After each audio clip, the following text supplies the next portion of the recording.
दोस्तों, मैं हूं विपुल राजपुरोहित और स्वागत है आपके चैनल विपुल एजुकेशन में। दोस्तों, आज हम संस्कृत में कुछ आपके लिए नया लिख रहे हैं। हाँ दोस्तों, हमारी व्याकरण की क्लासेज चल रही थी और 30 क्लासेज हमने लगभग व्याकरण की करा दी थी पररूप संधि तक। वो क्लासेज भी कंटिन्यू रहेगी, लेकिन आज हमने सोचा कि संस्कृत की जो शिक्षण विधियाँ यानी टीचिंग मेथड जो है, पेडागोगी, संस्कृत की पेडागोगी है, उसको प्रारंभ किया जाए। तो आज आपके लिए वह विधियाँ, जो शिक्षण विधियों का जो यूनिट है, यूनिट नंबर 4, 5 और 6, ये 4 यूनिट आपके शिक्षण विधियों की यूनिटें हैं संस्कृत की, लेवल फर्स्ट हो लेवल सेकंड हो। ठीक है, तो यह आपकी लैंग्वेज फर्स्ट हो या लैंग्वेज सेकंड हो, उस सभी के लिए उपयोगी है। आज हम जो है शिक्षण विधियों की पहली कक्षा लेके आए हैं, जिसके तहत हम जो यूनिट नंबर 3 में 2 टॉपिक लिखते हैं, एक तो शिक्षण विधियां और एक शिक्षण सिद्धांत। तो हम शिक्षण सिद्धांत से शुरुआत करेंगे। तो चलिए दोस्तों, आज का वीडियो शुरू करते हैं। तो सबसे पहले ये जानो कि जो भाषा होती है दोस्तों, संस्कृत भाषा है, जैसे भाषा क्या होती है, एक अर्जित संपत्ति होती है। इसे हम जो है जन्मजात नहीं कहते, ये हम समाज के द्वारा अर्जित करते हैं, यानी समाज। अब देखो, भाषा क्या है, अर्जित संपत्ति होती है दोस्तों, इसे जन्मजात नहीं होता, ये जन्म से हमें नहीं मिलती है, हम समाज में रहकर इसको अर्जित करते हैं। तो अर्जित संपत्ति होती है, तो इस अर्जित संपत्ति का दायित्व भी दोस्तों किस पर होता है, समाज पर होता है। समाज को इसकी संरक्षण भी करना चाहिए। और इसके अंदर आपको ये ध्यान रखना चाहिए कि ये जो भाषा होती है, भाषा की अगर उन्नति होगी तो समाज की भी उन्नति होगी, समाज की आर्थिक और भौतिक उन्नति भी होगी। और संस्कृत भाषा को तो कहना ही क्या है दोस्तों, संस्कृत भाषा तो वैसी बहुत समृद्ध भाषा है, हमारे भारत की सबसे प्राचीन वेदों की भाषा है, सभी भाषाओं की मान लो, आप ये मानो कि जननी संस्कृत भाषा को माना जाता है।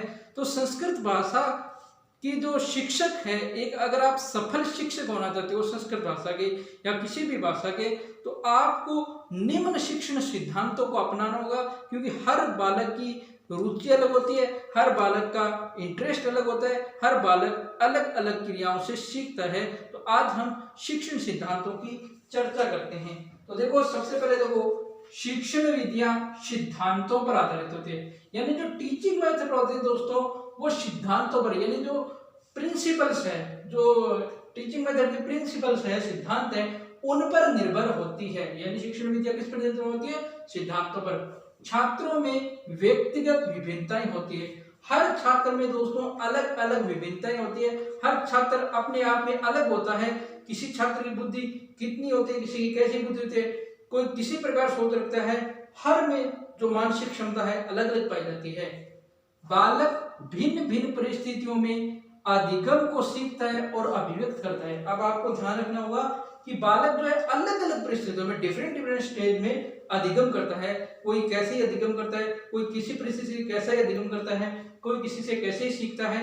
जैसे हम एक उदाहरण माने कि कोई व्यक्ति जो है हर वस्तु से सीखने की कोशिश करते हैं, कोई पेड़ से किसी प्रकार की चीज सीखने की कोशिश करता है, मतलब जैसे आंधी आने पर पेड़ झुक जाता है, उसी प्रकार मनुष्य ये सोचता है कि हम भी अगर किसी के सामने झुक जाएं तो हम कोई छोटे नहीं हो जाएंगे। इस प्रकार की वो शिक्षाएं निरंतर ग्रहण करता रहता है। तो विभिन्न विभिन्न परिस्थितियों में अधिगम कर उसको अभिव्यक्त करता है, यानी उसको व्यक्त करता है। अगला पॉइंट है, विद्यार्थियों के विकास की कर्म अवस्थाओं में भी अंतर होता है।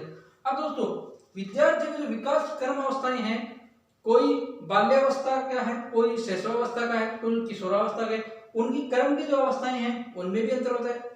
एक अंतर होता है दोस्तों, शिक्षण पाठ्य सामग्री भिन्न होती है। कक्षा 1 से 5 वालों की अलग किताबें हैं, 6 से 8 वालों की अलग किताबें, 9 से 10 वालों की अलग है और 11 से 12 की अलग है।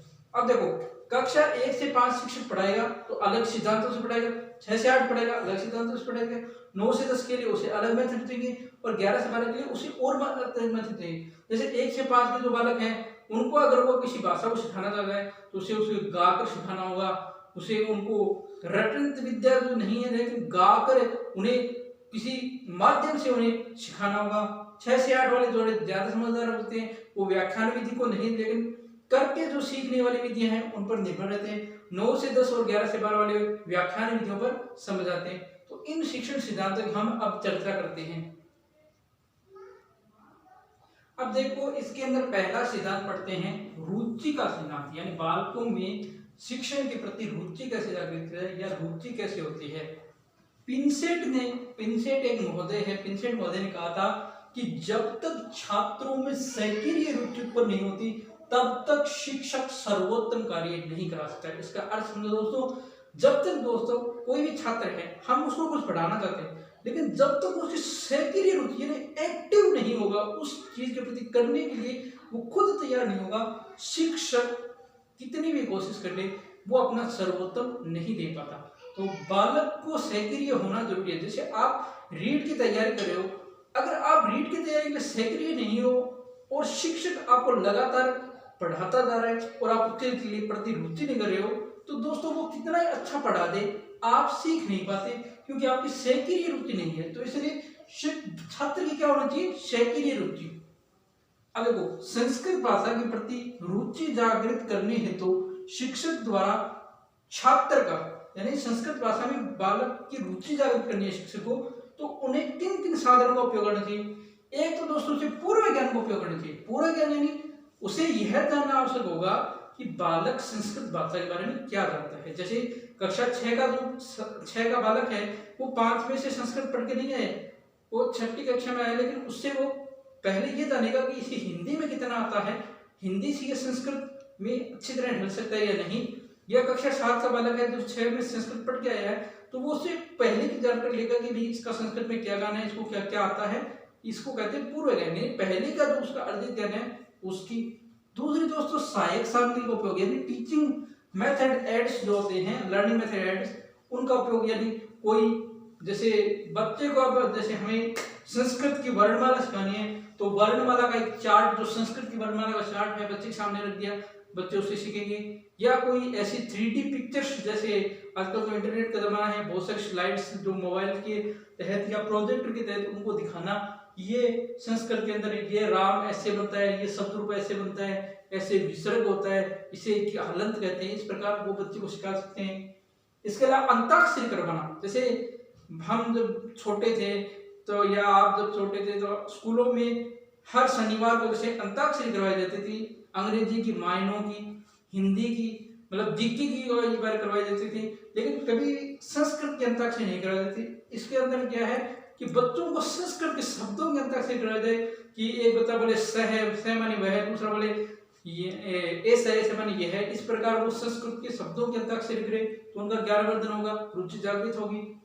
वाद विवाद प्रतियोगिता आयोजित करवाना, यानी स्कूल में डिबेट कॉम्पिटिशन आयोजित करवाना संस्कृत को लेकर कि भाई संस्कृत भाषण, आपको संस्कृत के अंदर भाषण देना है या संस्कृत में वाद विवाद करना है, प्रत्युत्तर देने हैं। निबंध प्रतियोगिता और लेखन प्रतियोगिता करवाना, संस्कृत के अंदर आपको एक निबंध लिखना है, संस्कृत भाषा के अंदर कोई विषय दे दिया, कालिदास पर निबंध लिखना है, अभिज्ञान शाकुंतलम पर निबंध लिखना है, कोई संस्कृत महाविद्यालय का आपको 6ठी कक्षा बच्चों को दे दिया कि आपको ये लेख लिख के लाना है, इस प्रकार की प्रतियोगिताएं। इसके अलावा दोस्तों बच्चे में पूर्व ज्ञान से पहले रुचि जागृत करने के कौन कौन से माध्यम है? वीडियो, यानी संस्कृत के वीडियो दिखाओ उसे, मतलब छोटे छोटे जो एकदम बेसिक जहाँ से संस्कृत प्रारंभ होती है वो वीडियो दिखाओ।